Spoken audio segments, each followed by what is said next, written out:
고사성어 중에 여도지제라는 말이 있습니다. 그 뜻 자체는 남은 복숭아를 준 죄라는 뜻인데, 일단 이 이야기가 이제 생긴 연유는 옛날 중국에 이제 위나라 왕 영공인 그런 왕이 있었는데 남색에 빠진 자였습니다. 그래서 이제 어린 미소년들을 이제 시중들게 했었고, 그 중에 미자라는 소년이 최고의 총애를 받았습니다. 어느 날 미자는 어머니가 병에 걸려서 위독하다는 소식을 듣고 왕의 허락도 없이 왕이 타는 수레를 몰래 타고 궁궐을 빠져나가 어머니를 문병을 했습니다. 이 사실을 한 신하들은 법에 따라 미자의 발을 베어버려야 한다라고 그렇게 주장을 했지만, 왕은 벌을 내리는 대신 그의 효자라고 그렇게 칭찬을 했습니다.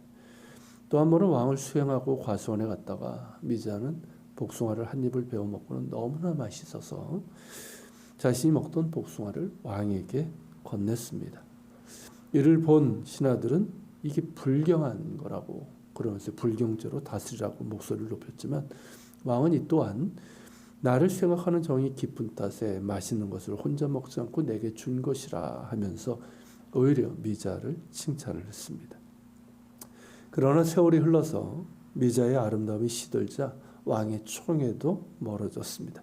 급기야 미자가 사소한 실수를 저지르자 왕은 크게 노하며 소리쳤습니다. 이놈이 내 허락도 없이 왕의 수레를 탔으니 발을 차를 것이며 내게 먹다 남은 복숭아를 주어 나를 능멸했으니 엄벌하라 라고 말입니다. 여기서 유래된 말입니다. 그 한자의 뜻은 남은 복숭아를 준 죄지만 그 의미는 같은 행동이라도 사랑을 받을 때와 미움을 받을 때가 각각 다르게 받아들여질 수 있다라는 그런 의미를 갖고 있습니다. 미자의 행동이 달라진 게 아니죠. 왕의 마음이 변했기 때문에 전에는 칭찬을 받았던 일이 후에는 벌을 받게 된 것입니다. 이 이야기에서 우리는 사람의 마음이 얼마나 변덕스럽고 상황에 따라 바뀌는지를 볼 수 있습니다. 비단 위나라 왕만 그렇겠습니까? 우리 역시 그런 경우가 얼마나 많습니까? 신앙의 기쁨도 그런 것은 아닌가 싶습니다. 우리는 흔히 처음 감격과 처음 기쁨을 잊어버립니다. 어떤 분은 이거 신앙의 건망증, 영적 치매라고도 합니다. 그 정도까지는 아닐지라도 우리의 기쁨과 슬픔은 아침이 다르고 저녁이 다를 정도로 변덕스러운 것 같습니다.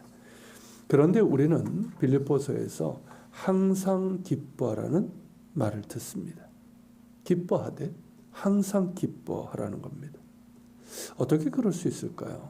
그리고 항상 기뻐하라고 말할 수 있는 사람은 또 어떤 사람일까요? 도대체 얼마나 좋으면 항상 기뻐하라고 말할 수 있는 걸까요? 항상 기뻐하라고 말하는 바울은 정작 감옥에 갇혀 있었습니다.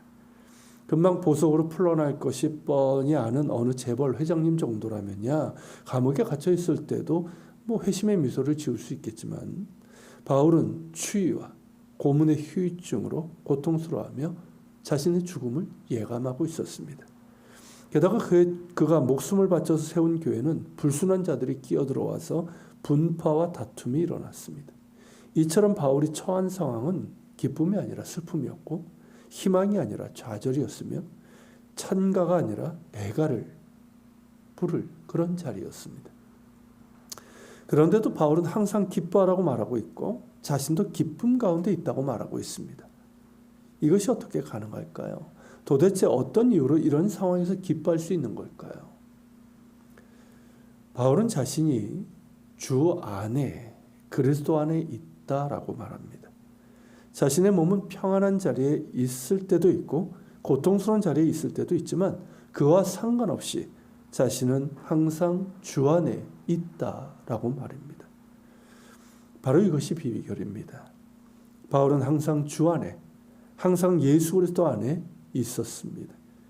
아니, 주님께서 항상 바울을 주님 안에 품고 계셨죠. 그러기에 바울의 기쁨은 자신의 처지나 상황이 아니라 주 안에 있었습니다. 감옥에 있든 연회장에 있든 실패하든 성공하든 그는 주 안에 있었고 주님과 함께 살았고 주님께서 그를 통해 당신의 뜻을 이루어 가셨습니다. 바울은 주님께 사로잡혔습니다. 감옥에 사로잡힌 것이 아니라 주님께 사로잡힌 사람이었습니다. 환경에 묶인 사람이 아니라 주의 사랑에 묶인 사람이었습니다. 그가 고백한 것처럼 살든지 죽든지 주의 것이며 언제나 주 안에 있었습니다. 주 안에서 벗어난 시간도 장소도 없었습니다. 항상 주 안에, 바로 여기에 바울의 기쁨의 비밀이 있었습니다. 그 비밀을 빌립보 교인들이 알기를 원한 것이죠. 또한 우리에게도 말입니다. 바울은 그 생생한 목소리로 우리에게 말합니다. 주 안에서 항상 기뻐하라. 내가 다시 말하노니 기뻐하라. 기뻐하고 있습니까? 지금 우리는 어디에 있습니까? 어떤 상황 가운데 있으며 그 상황 가운데서 우리는 어떠합니까? 무엇이 우리의 기쁨입니까? 영원한 생명과 무한한 사랑이신 주님 안에 있을 때 우리는 기뻐할 수 있습니다. 무엇을 소유해서가 아니라, 상황이 좋아서가 아니라, 문제가 없어서가 아니라 나를 사랑하시는 주님 안에 있을 때 우리는 기뻐할 수 있습니다.